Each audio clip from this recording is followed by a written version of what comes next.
কি বলবো, মানে খুব ভালো একটা উদ্যোগকে ওরা নিয়েছেন। বর্তমান যুগে ছাত্রছাত্রীরা দেখবেন বেশিরভাগ সময় মানে কি বলবো অনলাইন থাকে সর্বদাই।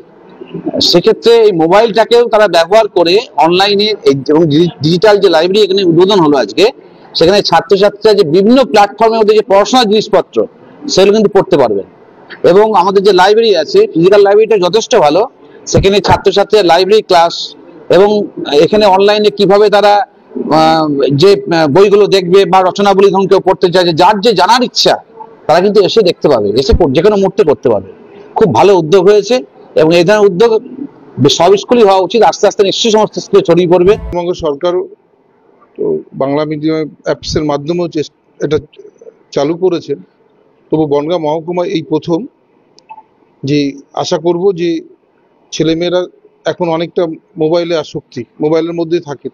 যদি এত ভালো একটা পদক্ষেপ তারা মোবাইলের মধ্যে পেয়ে যান, আমার মনে আস্তে আস্তে করে মোবাইলের প্রতি যে আসক্তি অন্য দিকে থেকে ঘুরে এই লাইব্রেরির দিকে যদি চলে আসে, সেটা অত্যন্ত ভালো একটা পদক্ষেপ হয়েছেন এবং আগামী প্রজন্মের ছেলেমেয়েদের কাছে একটা দৃষ্টান্ত হয়ে থাকবেন।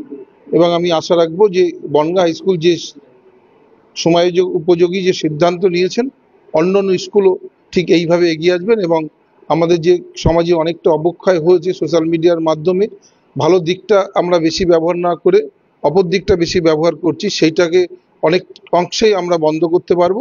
এবং ছেলেমেয়েরা যাতে এই লাইব্রেরির মধ্যে দিয়ে এই অ্যাপসের মাধ্যমে তারা নিজেকে নিয়োজিত করতে পারে, সমাজ এগিয়ে যাবে এবং আগামী প্রজন্মের ছেলে মেয়েদেরও ভবিষ্যৎ। এখানে আপনি দেখবেন প্রায় 100 বছরের উপরে প্রচুর বই আছে। দীর্ঘদিন লাইব্রেরিটা পড়েছিল।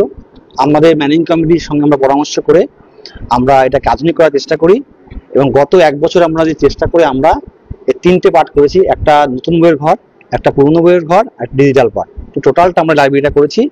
এটা এখানে মোটামুটি 5,000-এর উপরে ইবুক এখন বর্তমানে আছে এবং 15,000 নতুন বই আছে আমাদের এখানে।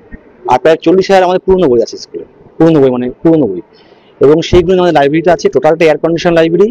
এবং আমাদের সামনের বছর আমরা এটাকে ছাত্রদের মোবাইলে আমরা অ্যাক্সেস দেবো আমরা, এবং বিভিন্ন ইন্টারন্যাশনাল বা ন্যাশনাল লাইব্রেরির সঙ্গে আমরা কোলাবোরেশনে বিভিন্ন আমরা সাবস্ক্রিপশন নেবো, সেখানে ছাত্র এখান থেকে অ্যাক্সেস করতে পারবে। আশা করি শুধু ছাত্রদের নয়, আমাদের বনগাঁ সবারই এটা কাজে লাগবে।